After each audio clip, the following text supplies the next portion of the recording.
At 5:30 in the morning, before the dawn cracks. I mean, catching a big blue marlin is Those hoping to get lucky enough to pull in a blue marlin gather their things. We'll have pitch baits, that Alan will be in charge, All the necessary tools for the big catch. We'll be ready for any circumstance. The crew of the boat named Sensation, Dale Britt and Al Big Country Skybel, prepare 4 anglers for a long day. Everything is packed. It's time to go. The view is surprisingly nice.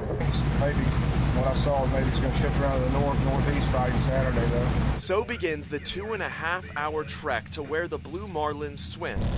It's the perfect time to prepare the bait.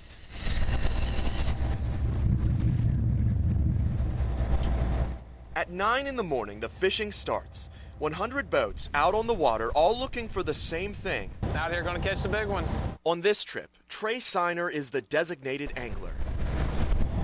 The lines are all rigged up. There's 5 of them in the water. Now comes the tough part, waiting for the big bite. And so, the crew waits, and waits, and waits. There's a 6-hour window to catch a blue marlin for the tournament. So far, 5.5 hours have passed. There hasn't been a bite, not even a single nibble. All around us, other boats are catching and releasing marlins and other fish. No keepers yet. It's 2:30, 1/2 hour till line's out.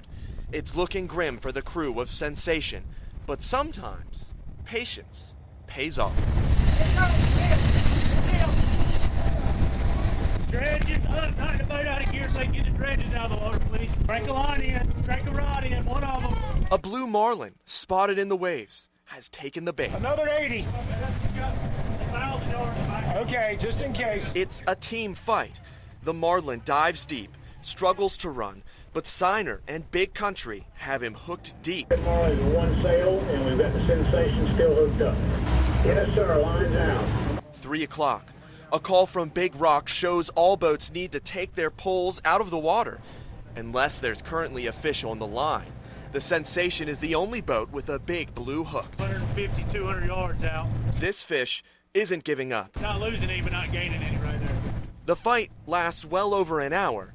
Siner struggling to maintain his strength against the marlin. Finally, the marlin tires out. 4 o'clock, an hour and a half after the fish is hooked. Measurements show the fish right on the border of what it needs to be to qualify. That green skirt is exactly 110 inches. I measured 3 times.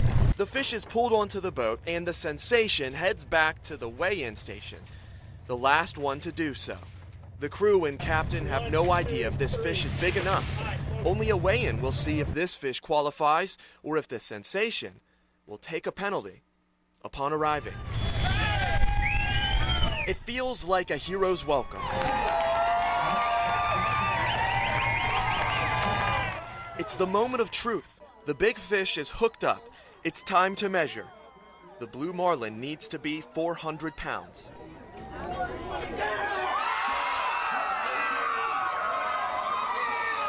$423.8 pounds, more than enough to be the first fish of the tournament.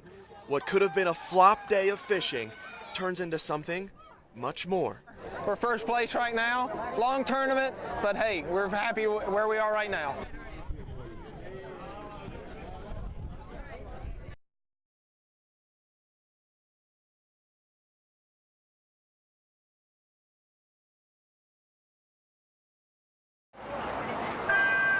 We just have a few things we're going to do this morning before we start. It takes a lot of work to set up a race route. This one prepared with extra care. Courtney? Thank you. Okay. For a family who was dealt a difficult hand. To stand up and say, hey, let's do this together, you know? You're not by yourself. And I think that's the most important part of it. Those in the Federal Managers Association want everything to be covered. We got about a minute before it gets started, so get ready. I'm ready. Preparation for what's to come is now more important than ever. On your mark, get set. Let's go.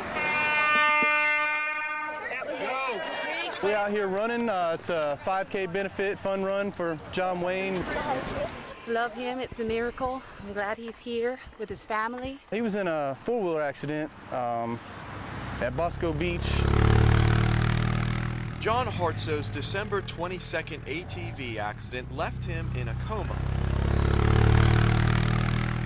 His doctors didn't know if he would survive. Fewer than 10% do, with traumatic brain injuries. John spent 152 days in the hospital, a whole month unconscious. For a man whose friends call him John Wayne, it's amazing what human willpower can do. He's tough as nails. He's tougher than the real John Wayne. John's wife, Felicia, is his caretaker as he recovers the best he can. Thanks to his co-workers at FRC East aboard Cherry Point, Thank you. recovery might be closer than ever. A test of endurance brings this community together, a labor of love for a family of 3.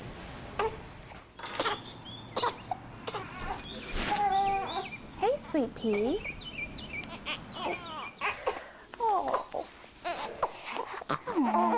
A new life depends on this community now, too. We had our first son April 27th, Jackson Wyatt, 8 pounds, and he was 20.5 inches long. Even a traumatic injury couldn't keep John from seeing the birth of Jackson.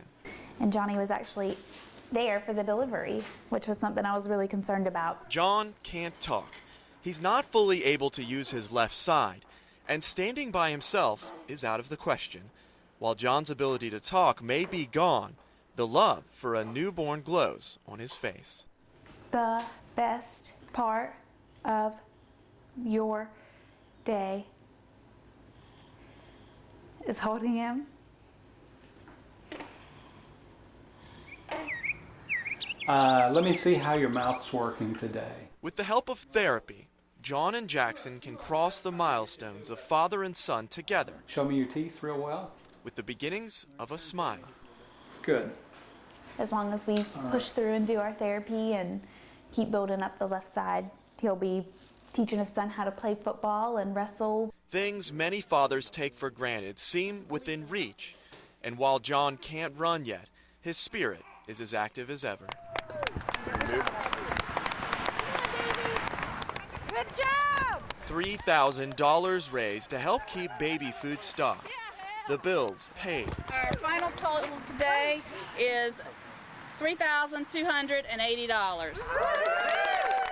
These workers could face furloughs, but on this morning, their bills are the last things on their mind. It's easy to find the strength to run knowing one little boy will grow up with a dad. That keeps them putting one foot. He's just turned around. He's a miracle. In front of the other. It makes you realize what's important in life. On a hopeful Havelock morning, Kyle Horan for News Channel 12.